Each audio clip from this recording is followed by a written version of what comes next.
Este é o primeiro bloco do programa Tribuna Livre, que vai tratar aqui sobre a mensagem da igreja para esse final de ano, o poder da crença e também a importância da fé nos dias atuais. Os nossos convidados de hoje, o pastor Afonso Geber, da Igreja Quadrangular do Bairro 15, e o padre Máximo Lombardi, que é reitor da Catedral Nossa Senhora de Nazaré. Pela ordem de idade, padre Máximo, os mais novos falam primeiro. Boa noite, padre Máximo. Satisfação. Boa noite, Arquibaldo. Eu lhe desejo já um Feliz Natal. Muito obrigado, para o senhor também. Pastor Geber, satisfação tê-lo conosco mais uma vez também. Boa noite. Boa noite, Edvaldo. Boa noite aos telespectadores dessa emissora. De antemão, nós queremos desejar que a paz de Deus, que excede todo o pensamento, seja sobre a vida de todas as pessoas que estão nos assistindo e de todas as famílias acreanas e brasileiras. Padre Máximo, como eu vou falar o senhor me desejou Feliz Natal, vou desejar ao senhor também, já faço uma pergunta referente a isso, porque os religiosos comumente dizem que o sentido do Natal foi deturpado pelo comércio de bens, pelo mercado. Só se vê agora a questão de consumo, de presente, dá presente aqui, recebe ali, e o Natal virou isso. Mas o Natal tem um outro significado, e eu quero saber o significado que tem para a Igreja Católica e se há uma diferença entre católicos e protestantes em relação a essa compreensão, padre. Bom, antes de tudo, o Natal é acolher Jesus Cristo como o nosso Salvador. Ele é o nosso único Senhor. Ele é o companheiro fiel da nossa caminhada.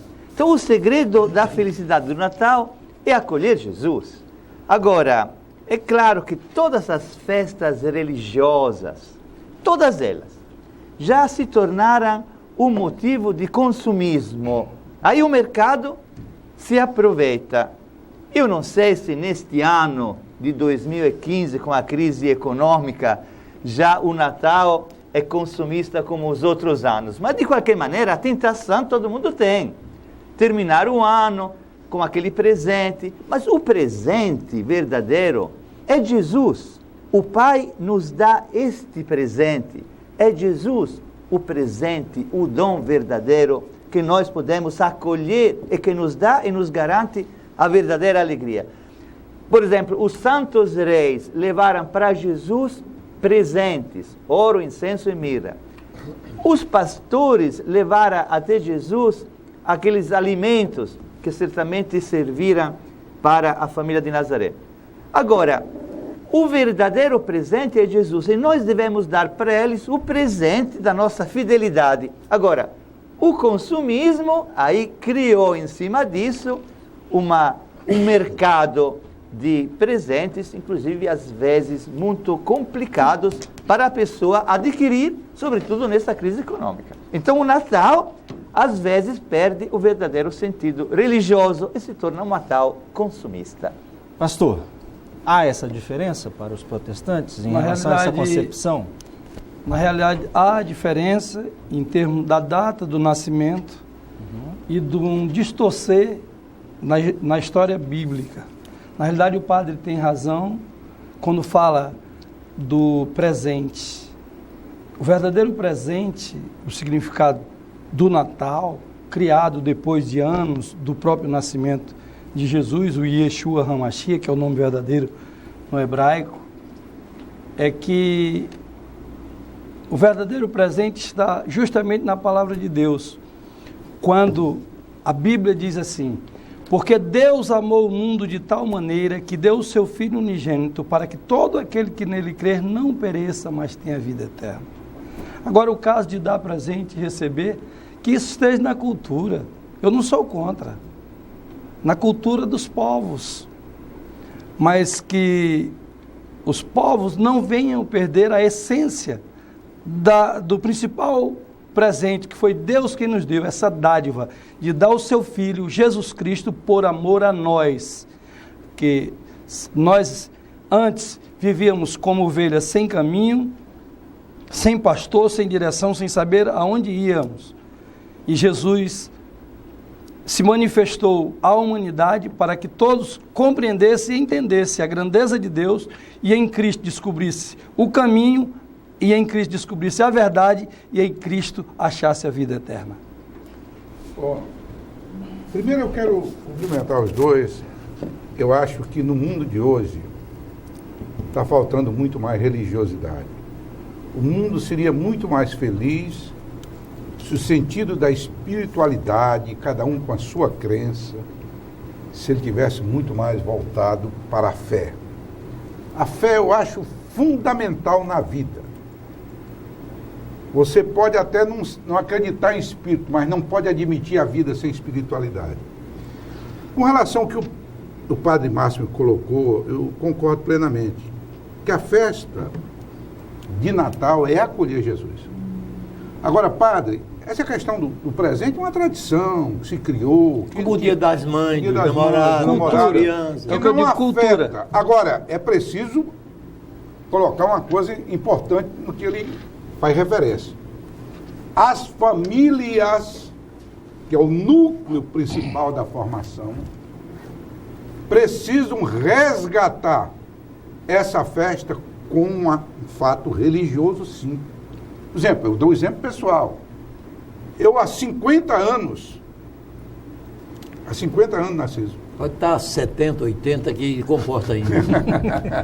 eu faço o meu Natal na minha casa, com o presépio, que é uma demonstração, com a árvore, é uma festa na minha casa, com a minha família, religiosa. Puramente religiosa, depois fazemos o jantar tradicional.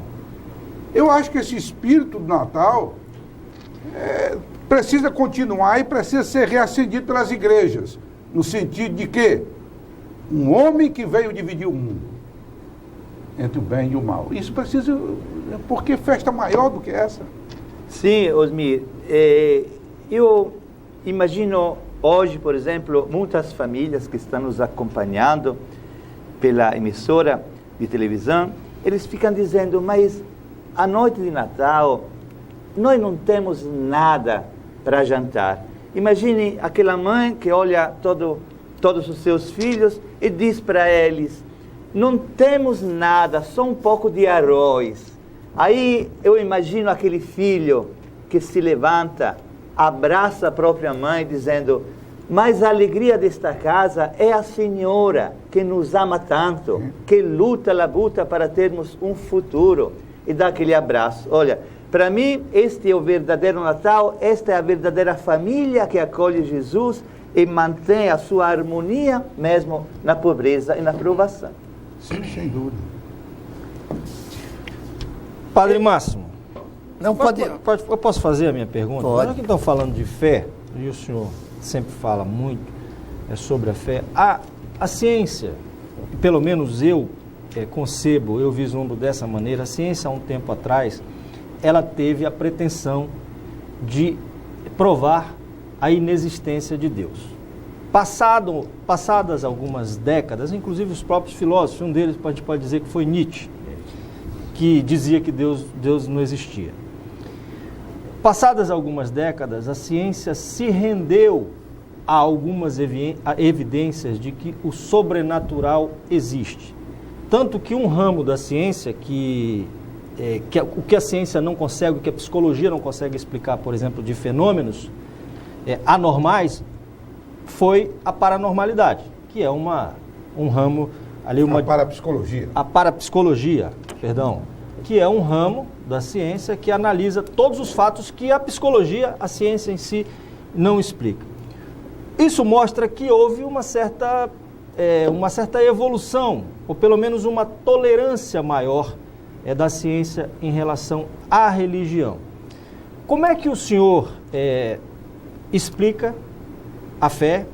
Eu quero saber do senhor também, pastor Geber também, se vocês têm casos de pessoas que foram desenganadas pela medicina, por exemplo, e conseguiram se curar por ter uma fé inabalável. E, Padre Máximo, pastor Geber, o que é mais importante, o que é preciso fazer para o sujeito ter uma fé dessa que é capaz de curar uma doença que a ciência ainda não tem uma solução?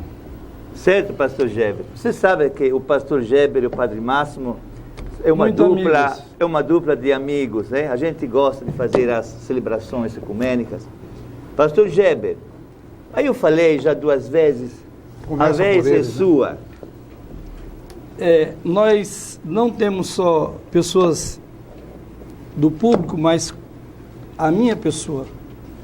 Eu dei baixa do Exército em 82 e eu sofri um acidente que eu fiquei paralítico total, funcional do braço, antebraço, ombro direito e coagulei sangue no cérebro. O médico que me atestou com essa paralisia desse acidente foi o Dr. Nímio, já faleceu. E eu fiquei um jovem com 19 anos, atordoado da vida, triste, não queria nem amigo, meio isolado. Depressivo. Até namorada, depressivo, até namorada nesse tempo eu terminei, não queria que ninguém ficasse comigo com pena de mim. Mas o barbeiro que cortava o meu cabelo no exército, ele disse: Geber, se tu for fazer umas correntes de oração na nossa igreja, tu vai ficar curado. E eu fui. Eu cheguei na igreja, a igreja fazia muito louvor sentado. E as pessoas aplaudiam. Aplaudiam, o Senhor é bíblico, todos os povos. E eu pegava o meu braço direito e eu colocava em cima da minha coxa direita e eu aplaudia, acompanhava as palmas com a minha mão esquerda em cima da minha coxa esquerda. Era uma corrente de 7 orações. 7 sextas-feiras. Na quarta sexta-feira eu já estava com o meu braço curado, aplaudindo Jesus Cristo. E eu me converti, casei com a missionária já na igreja, desde criança que ela era da igreja. E depois eu fui escolhido para a obra. Fiz curso de pastor, essas coisas todas. Depois eu fiz teologia, mestrado, até doutorado. Só falta editar meu livro. E fui dirigir a igreja. Lá na nossa igreja tem um senhor chamado Sebastião, apelidado por Peteca. Ele era o número 462 do transplante de fígado no estado de São Paulo. Os 461 que estavam na frente dele faleceram. Um dia ele estava passando mal na prontoclínica, uma sobrinha dele me chamou para ir orar nele. E nós fomos orar. E lá eu pus a mão nele, perguntei se ele acreditava, porque a fé é fundamental. O acreditar é fundamental. Eu impus a mão nele e orei. Perguntei se ele queria aceitar Jesus, ele relutou um pouco, mas quando eu ia saindo no corredor, a sobrinha gritou: pastor, meu tio quer aceitar Jesus. Eu fui, entreguei ele a Jesus e pedi que se ele tivesse fé, Jesus curaria ele. Com menos de 2 meses, ele voltou a São Paulo. Foi fazer todos os exames, aí o médico viu os exames e disse: eu não estou acreditando. E eu tenho ele, a prova, a hora que vocês quiserem para trazer para vocês. Eu não estou acreditando no que eu estou vendo. Você não tem nada no fígado. Ele se ajoelhou do lado do médico e aí ele louvou o Senhor, disse: foi Jesus que me curou. E esse homem tem um fígado curado. Até hoje está na igreja, testemunho vivo e eficaz da obra que Jesus fez. Sem contar outros milagres de leucemia, outros milagres de coisas que não abriu, as portas e as portas se abriram. Falar a verdade, se nós tivéssemos mais tempo, tem gente, Narciso, eu visitei várias pessoas à beira da morte, com anos doentes que não morriam. E quando eu chegava lá, falava, tipo a igreja católica, a extrema unção. O pastor unção, acredita que seja motivado unção, pela fé. Pela fé, da extrema unção, sem contar isso. E a gente dá a extrema unção e a pessoa partir para a glória. Porque o que mais importa na fé não é os bens materiais dessa terra, é nós termos a nossa fé alicerçada no supremo arquiteto do universo, que tanta maçonaria fala, para poder salvar não a alma, mas o espírito, porque a alma é o intelecto, isso aqui se acaba, mas o espírito que foi dado por Deus, Deus requer de volta. Sim. Padre Máximo, quer falar? Olha, você começou a falar de Nietzsche. Quando eu era estudante de filosofia, aí eu fiquei impressionado por uma escrita que alguns estudantes, porque você quando começa a estudar filosofia, às vezes história na universidade, você perde um pouco aqueles princípios religiosos e às vezes lhe se apresenta o caminho do ateísmo.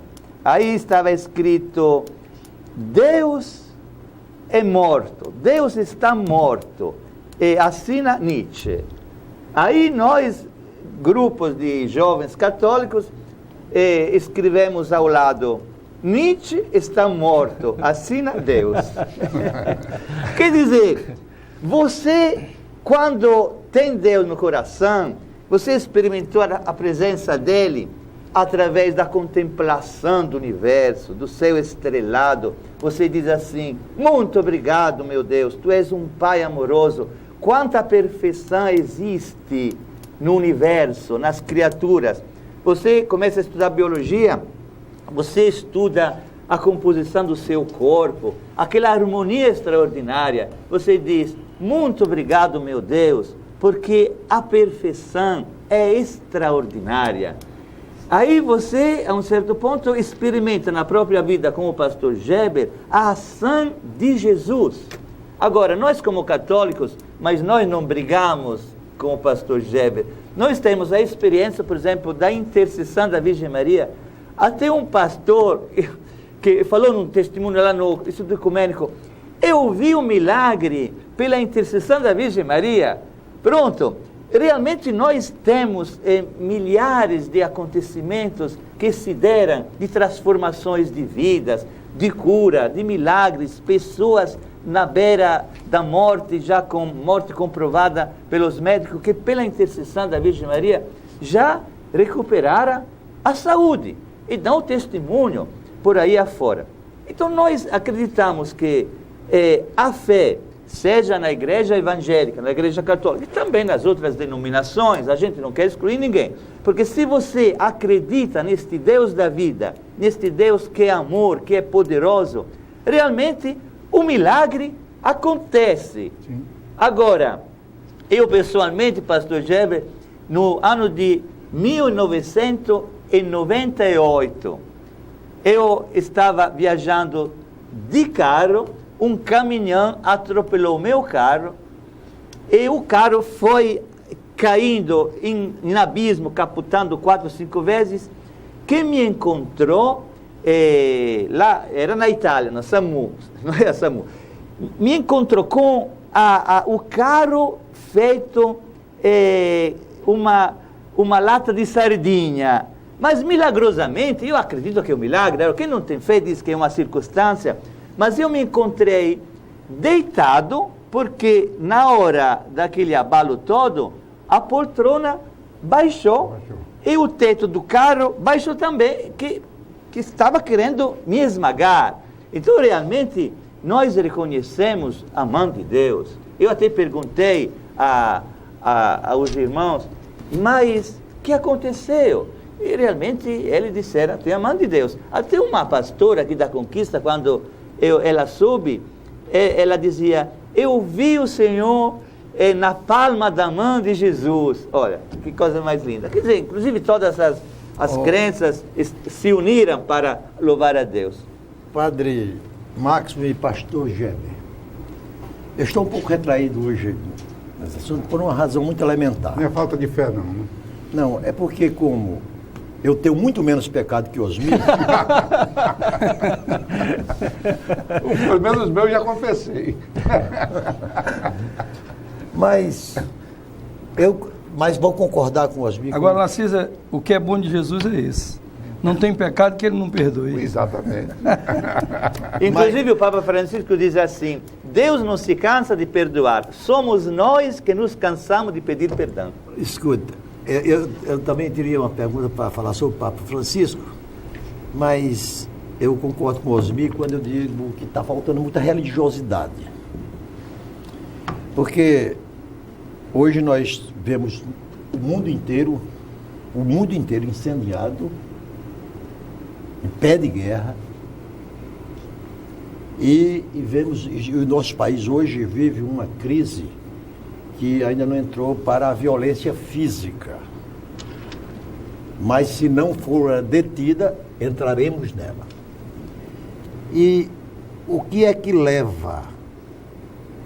tem nos levado a ter no Brasil 50 mil mortes por assassinato no ano? Homicídio. Se contarmos com mais 50 mil mortes em trânsito, muitas vezes também mortes quase assassinas por irresponsabilidade, está morrendo no Brasil hoje 100 mil brasileiros que supera o número de mortes Por de ano? todas as guerras da vida Só do nessas mundo. duas áreas. Só nessas duas Por áreas. ano, né? Por ano. Por ano. Aí eu pergunto, o que é que a religião está faltando nesse particular? Será a ausência? Porque eu sou cristão, eu acredito em Deus. Embora eu não frequente nenhuma igreja, embora vez por outra vá. Um católico, você é católico? Eu sou um católico. Ausente. Não, um católico ecumênico. Diferentemente da minha mulher e da minha filha, que vão religiosamente, no sentido britânico da pontualidade, aos domingos à missa. Meu filho também. E eu pergunto, o que é, já que hoje nós temos uma figura extraordinária que para mim será inserido a continuar como vem procedendo, um dos melhores e mais